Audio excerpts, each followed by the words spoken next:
जय हिंद मेरे दोस्तों। आज मैं आपको एक ऐसी सच्ची घटना बताने वाला हूँ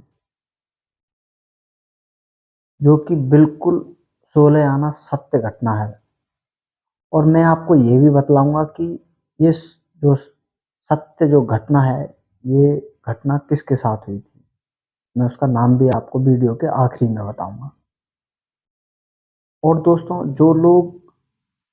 ईश्वर पर जो लोग भरोसा नहीं रखते, जो लोग ये सोचते हैं कि ये ईश्वर सिर्फ एक काल्पनिक है, और जो लोग नास्तिक बने हुए हैं, खासकर मैं उन लोगों को बताना चाहता हूँ यही चीज़।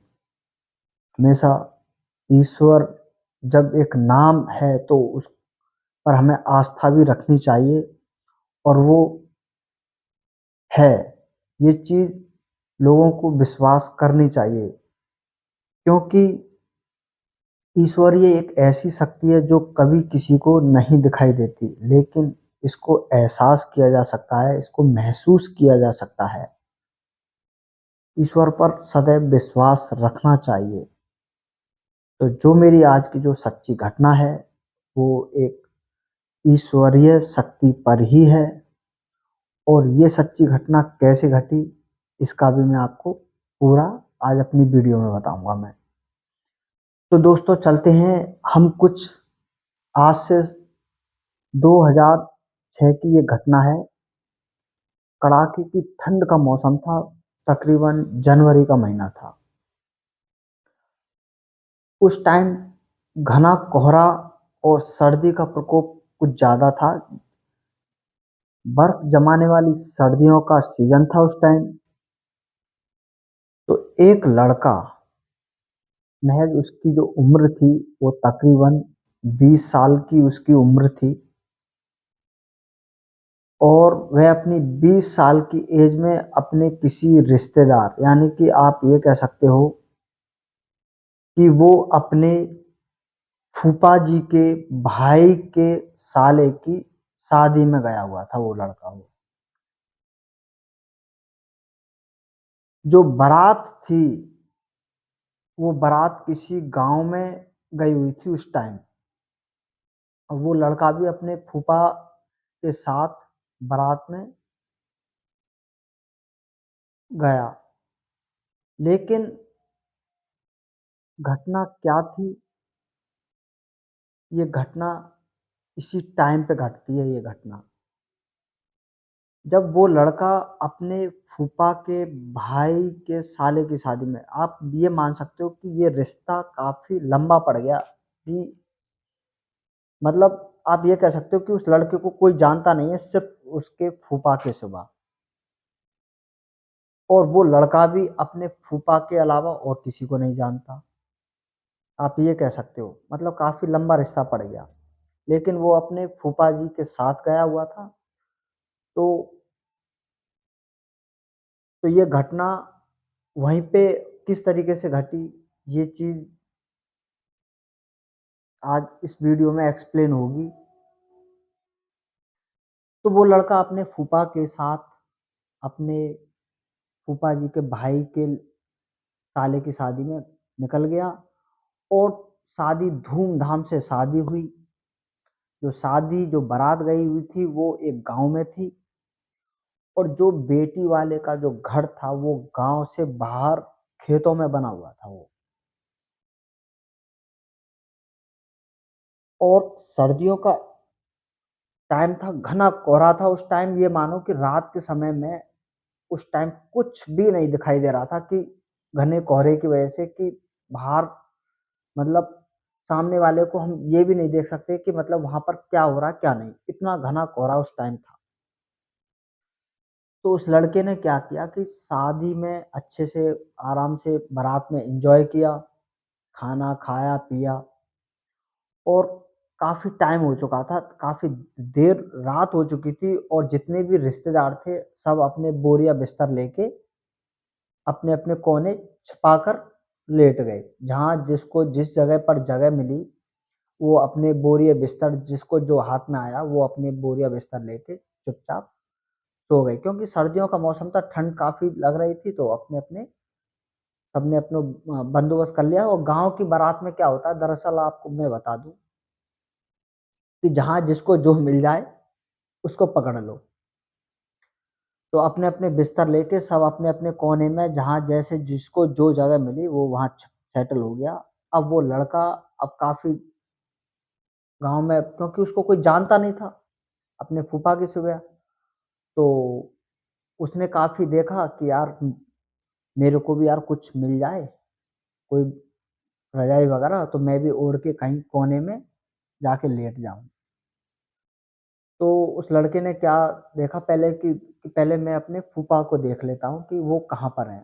तो उसने काफ़ी देखा, कहीं नहीं मिले तो उसने वहाँ जहाँ पर जो गाड़ी में जिस गाड़ी में वो बैठ के आए थे जो लोग, उसके फूफा और वो लड़का, तो वो उस गाड़ी के पास चला गया। तो उसने देखा कि उसके फूफा उस गाड़ी में एक रज़ाई लेके आराम से आगे वाली सीट पे आराम से लेटे हुए थे।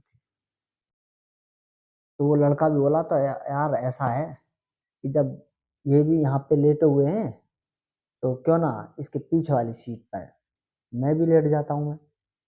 तो उस लड़के ने क्या किया कि वो पीछे वाली सीट पे जाके लेट गया।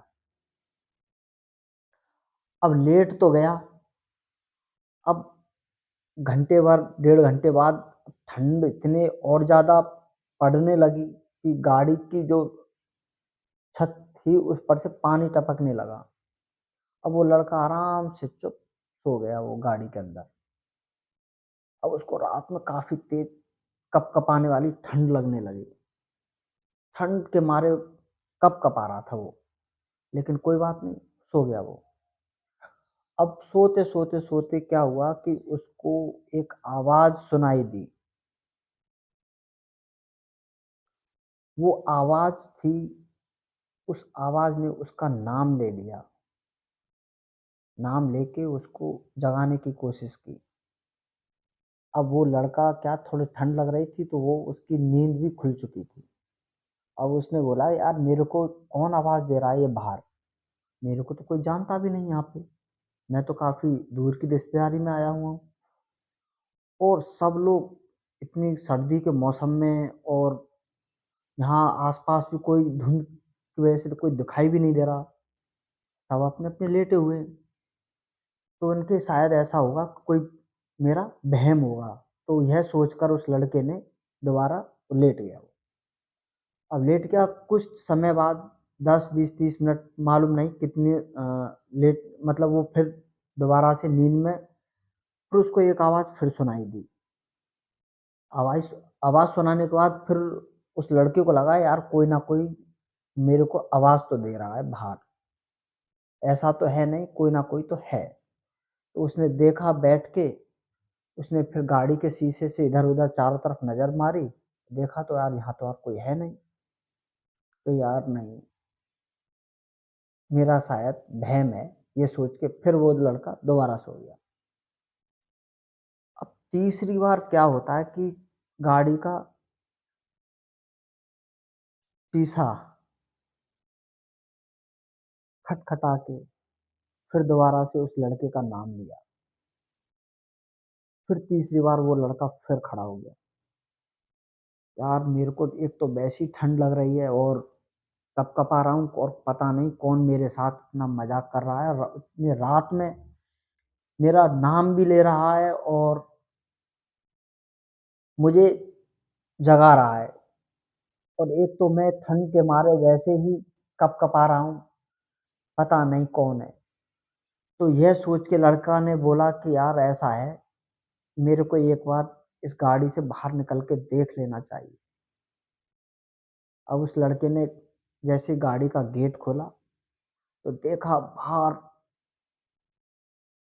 बर्फ जमाने जैसी ठंड थी, घना कोहरा, धुंध थी, कुछ नहीं दिखाई दे रहा था उस टाइम। और उसने गाड़ी के आस-पास चारों तरफ उसने चक्कर लगाया, देखा कि यार यहाँ तो कोई है नहीं और मेरे को लग भी नहीं रहा कि इतनी कड़ाके की ठंड में कोई इतनी रात में कोई मज़ाक करने आएगा। तो उसने बोला शायद हो सकता है मेरा ये कोई वहम हो। यह सोचकर उस लड़के ने बोला चलो कोई बात नहीं, ऐसा हो जाता है। अब वो लड़का बोलता है कि यार ऐसा है कि जब मैं जग ही गया हूँ तो मेरे को टॉयलेट भी लग रहा है, तो ऐसा करता हूँ मैं टॉयलेट कर लेता हूँ। यहाँ उस गाड़ी के बगल में एक ट्रैक्टर की ट्रॉली खड़ी हुई थी, तो बोला यार ऐसा करता हूँ मैं इस ट्रॉली के बगल से खड़ा होके टॉयलेट कर लेता हूँ। अब वो जैसे ही लड़का टॉयलेट करने के लिए उस ट्रॉली के बगल में खड़ा होके जैसे ही टॉयलेट करने लगा, तो उसको कुछ दिखाई देता है उस ट्रॉली के अंदर। उस लड़के की अंदर की जो आत्मा थी, वो प्रसन्न हो जाती है। वो समझ जाता है कि जो आवाज़ आ रही थी, वो आवाज़ एक दिव्य शक्ति थी, एक ईश्वरीय शक्ति थी और वो क्यों आ रही थी, बार-बार उसको क्यों जगा रही थी। जब टॉयलेट करने के बाद जब उसने देखा तो वो खुद अपने आप पे चकित था वो कि यार ईश्वर ने आज मेरी बहुत मदद की है। और जो बार-बार जो आवाज़ आ रही थी, वो एक ईश्वरीय शक्ति थी, जो उसको बार-बार उसको चेतना दे रही थी, उसको जगा रही थी। तो उस ट्रॉली में सर्दी से बचने के लिए एक कंबल था उसके अंदर, उसके बचाव के लिए। उस लड़के ने फटाक से वो कंबल लिया उस ट्रॉली में से और गाड़ी के अंदर घुस गया और घुसने के बाद तुरंत वो समझ गया कि ईश्वर ने उसको मदद की है। उसने ईश्वर को शुक्रिया बोला और वो जाके चुप गाड़ी में सो गया वो।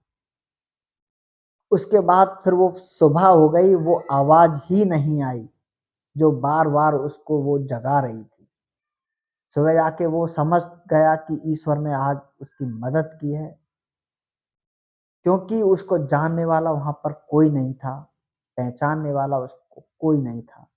जो उसके रिश्तेदार थे, वो उसके अगली सीट पर लेटे हुए थे।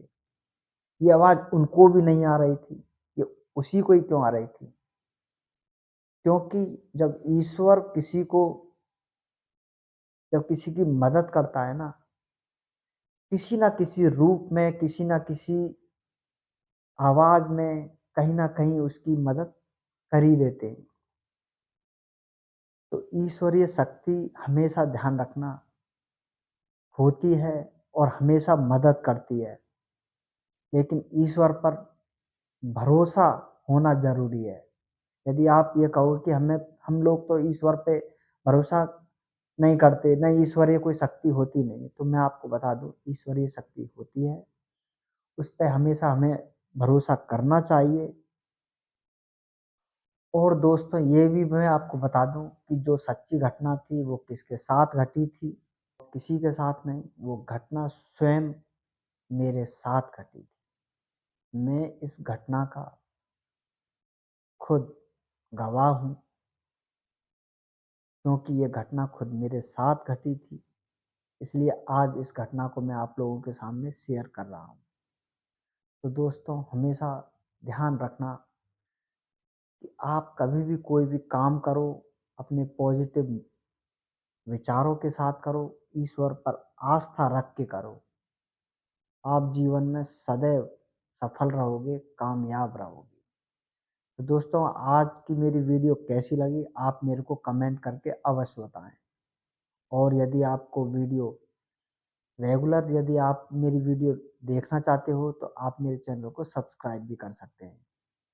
तो दोस्तों इसी के साथ मैं आपसे विदा लेता हूँ अपने नए टॉपिक और नए वीडियो के लिए। तब तक के लिए जय हिंद, जय भारत।